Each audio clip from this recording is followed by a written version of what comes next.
सरफराज साहब, अब रोहित शर्मा की स्टेटमेंट में ये देख रही थी, उन्होंने तो क्लियरली इस बात को डिनाई कर दिया है कि जी ये हमारा कोई होम ग्राउंड नहीं है, हमारे लिए भी नई पिचेज है। उन्होंने कहा कि 4 से 5 सरफेसेस होती हैं जो बदल बदल के सामने आती हैं और कोई अनसर्टेनिटी, बहुत ज़्यादा अनसर्टेनिटी होती है, हमें नहीं पता होता कि अगला मैच किस पिच पर होगा, तो भाई हमें तो कोई एडवांटेज नहीं है। Is that so? देखें जी, इसको भी जय शाह उधर मौजूद है, उनका जो आईसीसी का चेयरमैन इनका करता धरता, उसकी जुबान ये बोलनी शुरू कर दी है कि कोई फायदा नहीं है। भाई आप इतनी देर से इस ग्राउंड में खेल रहे हैं, एटमॉस्फेयर आपको सारा पता है, उसके बाद आउटफील्ड का आपको तजर्बा है, उसके साथ फिर पिच में आपको और कप्तान जी माजरत, मैं आपकी तरफ वापस आता हूं, अपनी बात मुकम्मल कीजिएगा। भारत से हमें ज्वाइन कर चुके हैं भारतीय साबिक क्रिकेटर सुरेंद्र खन्ना जी। खन्ना जी वेलकम कर दें सर जी। मैं आपकी तरफ आता हूं, पहले सरफराज नवाज साहब अपनी बात मुकम्मल कर लें। जी सरफराज साहब।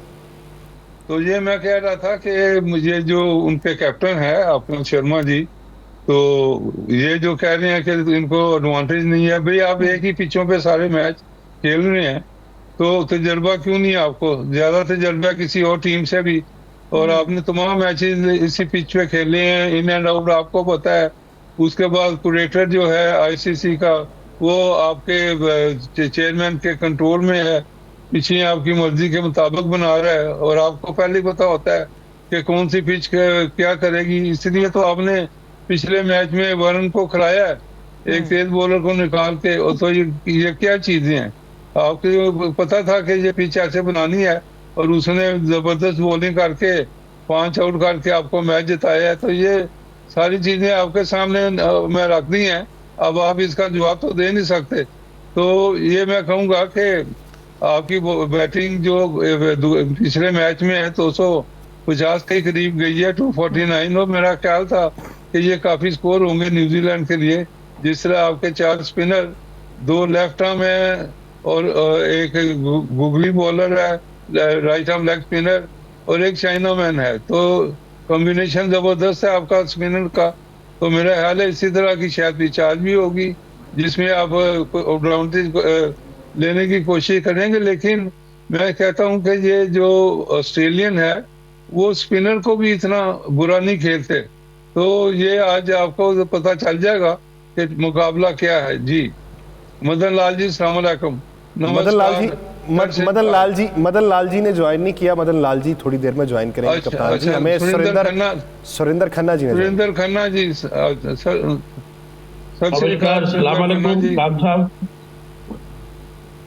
वालेकुम सलाम जी। सुरेंद्र साहब, आपसे भी यही सवाल कि रोहित शर्मा ने जिस तरह से डिनाई किया कि हमें कोई होम एडवांटेज नहीं है, आप इस बात से एग्री करते हैं? और होम एडवांटेज तो हमने अहमदाबाद में भी देखा था इंडिया, लेकिन वहाँ पे भी वो हार गया ऑस्ट्रेलिया से। तो is it really going to play a role in today's match? देखो, ऑस्ट्रेलिया जो है ना टीम, वो है तगड़ी टीम। आईसीसी चैंपियनशिप में इंडिया ने उनको कभी नहीं हराया। और 1 साल पहले जो है भारत में 50 ओवर का वर्ल्ड कप फाइनल हुआ था, तो ट्रेविस हेड ने बड़ी तगड़ी पारी खेली थी, और 26 ओवर तक हमारा केएल राहुल और विराट कोहली एक पार्टनरशिप हुई थी। उसके अंदर एक बाउंड्री नहीं मार सके थे, मैच अहमदाबाद में था। तो आप होम पिच कह रहे हो दुबई को, तो अहमदाबाद का हाल मौसम का मैंने आपको बता दिया। ऑस्ट्रेलिया के खिलाफ वर्ल्ड कप फाइनल में क्या हुआ। आपको अच्छा खेलना होता है। ये टूर्नामेंट जो हो रहा है, जब सैंक्शन हुआ तो इसे एक्सेप्ट नहीं करना चाहिए था पाकिस्तान को। We should not get into these things. You have to play good cricket. और ऑस्ट्रेलिया जो है वो किसी भी तरह की विकेट दोगे उस पर अच्छा खेलेगी। उन्होंने 2-3 वर्ल्ड कप ट्रॉफीज हैं, 2 आईसीसी चैंपियन ट्रॉफी उनके घर में पड़ी हुई है। They play fearless cricket. सामने कौन है on a given day, they take them up straight on, head on. चिंता जो है हमारे गेंदबाजों को करनी है, 4 स्पिनर खेले या 5 खेले। वहां पे ट्रेविस हेड है और वो मैथ्यू शॉर्ट जो है बड़ा तगड़ा बैट्समैन, ऑफ ब्रेक भी करता है। फिर ग्रैम स्मिथ के हाथ में कप्तानी, लेकिन कैप्टन है। मैथ्यू शॉर्ट आती है, जितानी आती है, और one of the finest batsman in the world है। सर आपको अगर आवाज आ रही है तो मैथ्यू शॉर्ट तो इंजर्ड होके टूर्नामेंट से बाहर हो चुके हैं। तो स्मिथ और लेबुशेन है, और मारना है मिडिल ऑर्डर में, फिर कैरी आ जाता है। फिर wicket keeper batsman English, carry को विकेट कीपिंग नहीं करा रहे वो, इंग्लिश को, जिसने वो 100 मारा इंग्लैंड के खिलाफ और 350 रन चेज किए उन्होंने लाहौर में, और अभी 2.5 ओवर पड़े हुए थे। तो they are a formidable opponent. और एज फार एज ये सारे मैच जो भारत खेल रहा है दुबई में, तो एक एडवांटेज तो है ही, जैसे सरफराज नवाज साहब ने कहा। लेकिन सुरेंद्र खन्ना जी, एक बात ये है कि मैथ्यू शॉर्ट तो इंजर्ड होके बाहर हो चुके हैं, उनके जो मेन प्लेयर्स हैं वो पहले ही कम है, तो क्या इससे कोई फर्क पड़ेगा? Sir, it is 11 players on a given day playing against 11 players. और मैथ्यू शॉर्ट की इंजरी उन्होंने बताई थी, मैंने तो कहीं पढ़ा नहीं, जब तक 11 में उसका नाम ना आए तब तक नहीं मैं मानता, क्योंकि रोहित शर्मा पिछले मैच में कह रहे थे उसका हैमस्ट्रिंग ट्रबल है, फिर एक और प्लेयर का बता रहे थे, और रोहित शर्मा टॉस के लिए आ गया था। तो अनलेस वो 11, अदरवाइज उनके पास जो है they have good enough players. Australia के पास जो है बिग बैश में और उसके अंदर जो है उन्होंने खेल खेल के IPL में 15 साल से उनके खिलाड़ी यहाँ आके खेलते हैं, दुबई में वो खेलते हैं, तो उन्हें वर्ल्ड ओवर की प्रोफेशनल क्रिकेटर्स हैं, दे एडजस्ट अडेप्ट वेरी क्विकली। और ये फॉर्मेट टूर्नामेंट का उन्हें पहले से पता है, तो ट्रैवल करना है, खेलना है रोज दिन में, every day in and day out they have been playing in Pakistan, UAE, Sri Lanka.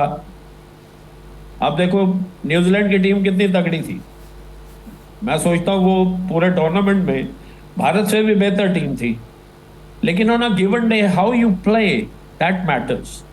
और कौन इंजर्ड है, कौन बाहर है, मैथ्यू शॉर्ट भी कौन सा डॉन ब्रेडमैन है, वो भी तो अभी अभी आया, तो उसकी जगह कोई और आ जाएगा।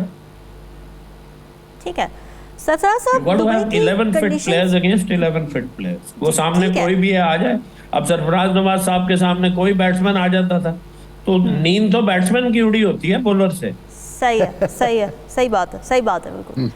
सरफराज साहब, दुबई की कंडीशंस में हम देख रहे हैं कि स्पिनर्स डोमिनेट कर रहे हैं लो स्कोरिंग मैच को। अब कंपेयरिंग ऑस्ट्रेलिया और इंडिया की बॉलिंग लाइनअप, हम देख रहे हैं कि इंडिया 4 स्पिनर्स खिला रहा है, बड़ी अच्छी पोजीशन में नज़र आ रहा है, और ऑस्ट्रेलिया की बॉलिंग काफ़ी हमें वीक नज़र आई है। इंग्लैंड के खिलाफ भी उन्होंने 300+ रन्स खा लिए थे। आपको लगता है दुबई की पिच की कंडीशंस ऑस्ट्रेलिया को डिसएडवांटेज में रखेंगी सरफराज साहब? जी, छोटा सा कमेंट, जस्ट 1 सेकंड का। जी श्योर। जो स्पिनर्स विकेट हम बार बार कह रहे हैं दुबई की, वहां पे न्यूजीलैंड की तरफ से 5 विकेट मैट हेनरी ने लिए। तो you have to bowl well and fielders have to take excellent catches, जैसे है उनके फिलिप्स ने और विलियमसन ने। जी ठीक है, यू कैन कैरी। जी सरफराज साहब। जी सरफराज साहब,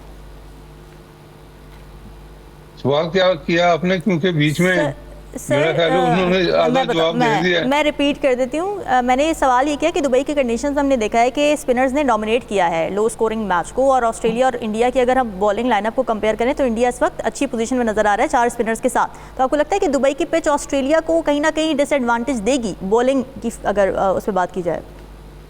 100% जो आपने ये बात की है ना कि डिसएडवांटेज ऑस्ट्रेलिया को होगा, मेरा ख्याल है कि 100% डिसएडवांटेज होगा, क्योंकि अच्छा, ये जो 2 बॉलर आपके, एक तो बड़ा रिस्क लेके उन्होंने पिछले मैच में डाला है इंडिया कैप्टन शर्मा जी ने, तो वारन को, और उसने साबित कर दिया है कि he is one of the high class leg spinner, और जो 5 विकेटें जो उसने ली हैं। और उसके बाद फिर मैं ये कहूँगा कि 2 यादेव जो है वो बहुत ज्यादा इफेक्टिव है। दूसरी तरफ चाइना मैन गूगली ये इस तरह की बॉलिंग करता है, और बैट्समैन ज्यादा एडजस्ट नहीं होते।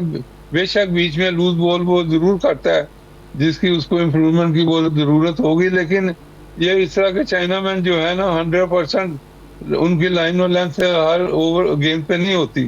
तो एनीवे ये 2 बड़ा डंड डालने वाले बॉलर हैं। उसके बाद फिर आपके बड़े कंसिस्टेंट बॉलर आपके पास है, ये जडेजा और अजैक्स, तो ये लेफ्ट आर्म स्पिनर हैं। और लेफ्ट आर्म स्पिनर आप देखें न्यूजीलैंड का जो सेनेटर है वो भी बड़ी टाइट बॉलिंग करता है, और दूसरे ज्यादातर तो लेफ्ट आर्म लेग स्पिनर है नहीं। ये न्यूजीलैंड के पास है, तो ये साउथ अफ्रीका के पास वो भी अच्छी बॉलिंग करता है, तो महाराज। तो ये सारे मैं कहूँगा कि लेफ्ट आर्म भी इफेक्टिव हैं, और उसके बाद रन इतने नहीं खाते। और ये पिचें जो बनी हुई है UAE में, ये तो उनके लिए मेरा ख्याल है आइडियल है इस तरह की पिचों के ऊपर, क्योंकि गेंद ऑफ द विकेट भी स्लो आता है और बाद दफा लो रह जाता है, फिर थोड़ा सा टर्न हो जाता है। तो ये बैट्समैन के इज नॉट श्योर कि गेंद किस पोजीशन में आएगा जब an is going to drive करेगा या बैकफुट पे खेलेगा, तो one has to be very careful. तो ये इंडिया को तो एडवांटेज है ही है। तो मेरा ख्याल है कि आज मैच में Australia has to play outstandingly well, वरना तो उनको मुश्किल पड़ सकती है।